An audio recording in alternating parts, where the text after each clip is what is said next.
RealClimateScience.com.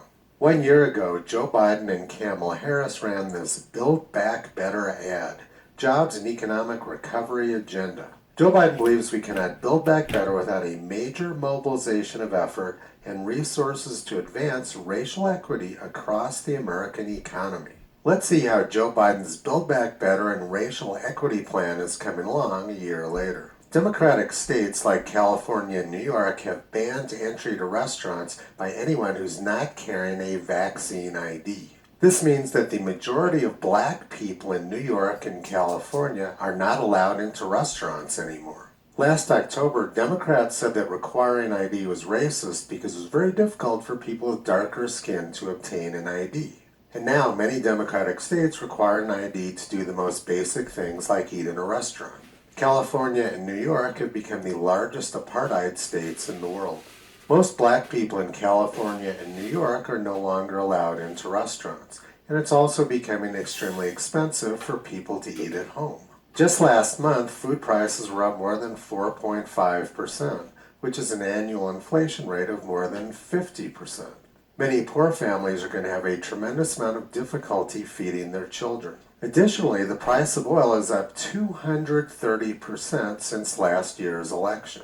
This means that poor people won't be able to afford to drive to work.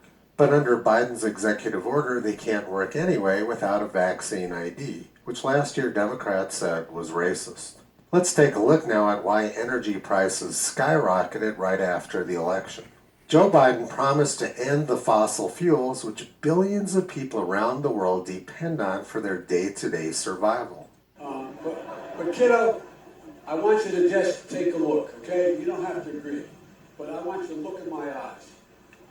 I guarantee you, we're going to end fossil fuel, and I am not going to cooperate. His first week in office, Joe Biden, through executive order, halted and restricted oil and gas leases on federal lands and stopped construction of the Keystone Pipeline. And he redirected U.S. policy to import more oil from the Middle East and from Russia. Apparently, he believes that Russian oil produces fewer greenhouse gases when it's burned than American oil. And now, after choking off U.S. oil and gas production and exports, the White House is looking for ways to address the gas shortages which they created.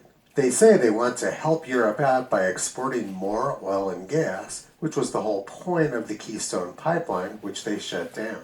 Right now, they say they want to increase U.S. oil and gas production and exports, but 3 weeks from now, they'll go to Glasgow and say the exact opposite. The Biden administration will go to the 2021 United Nations Climate Change Conference and brag about the fact that they shut down U.S. oil and gas production.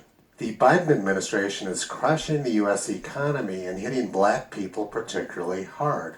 But there is a country which is benefiting tremendously from Biden administration actions, and that's Russia. As a result of the Biden administration shutting down new U.S. oil and gas production, the Russian economy has picked up tremendously. Russia is now selling to Europe the oil and gas which the United States should have been providing. Biden and Harris said they wanted to help out black people, but actually who they're helping out is Russia. They said they wanted to advance racial equity, but they've banned most black people from restaurants and from working.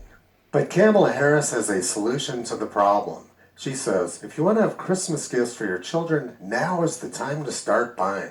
She wants to help parents beat the supply chain crisis which her and Joe Biden created. Toto has been pointing out for the past 13 years that nothing Democrats or the press say has anything to do with their real agenda. You can visit Toto, Kyrie, and Caesar on the web at RealClimateScience.com.